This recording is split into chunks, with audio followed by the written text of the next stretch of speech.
তারকাদের বিয়ে সম্পন্ন হওয়ার পরই অনুরাগীদের কৌতূহল থাকে কোথায় হানিমুনে যাচ্ছেন তারা। সেই প্রশ্নের উত্তর দিয়েছেন অভিনেত্রী শবনম ফারিয়া। তিনি জানিয়েছেন আগামী মাসে নতুন বরের সঙ্গে মধুচন্দ্রিমায় মালদ্বীপ যাবেন।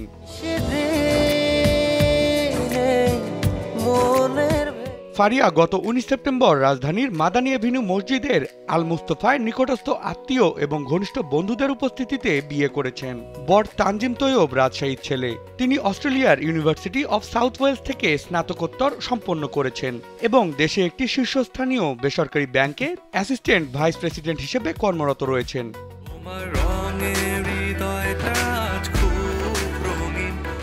অভিনেত্রী জানিয়েছেন চলতি বছরের শেষে সহকর্মী, স্বজন ও ঘনিষ্ঠদের জন্য একটি বিবাহোত্তর সংবর্ধনা অনুষ্ঠানের আয়োজনের পরিকল্পনা রয়েছে। তবে তার আগেই হানিমুনের জন্য মালদ্বীপকে বেছে নিয়েছেন তিনি।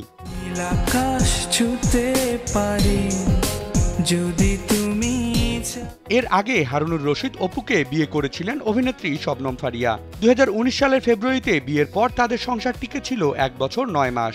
এরপর তারা বিবাহ বিচ্ছেদের পথে হাঁটেন। প্রথম সংসার ভাঙনের ১ বছর পর ২০২২ সালে ফারিয়ার দ্বিতীয় বিয়ের গুঞ্জন শোনা যায়।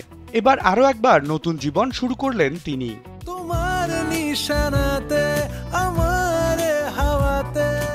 মডেল হিসেবে ক্যারিয়ার শুরু করা শবনম ফারিয়া জনপ্রিয়তা নিয়ে পা রেখেছেন অভিনয়ে। একক থেকে শুরু করে ধারাবাহিক নাটকে অভিনয় করে দর্শক জনপ্রিয়তা পান তিনি। অনম বিশ্বাস পরিচালিত দেবী সিনেমা দিয়ে বড় পর্দায় অভিষেক হয় তার। বিনোদন ডেস্ক, কালবেলা।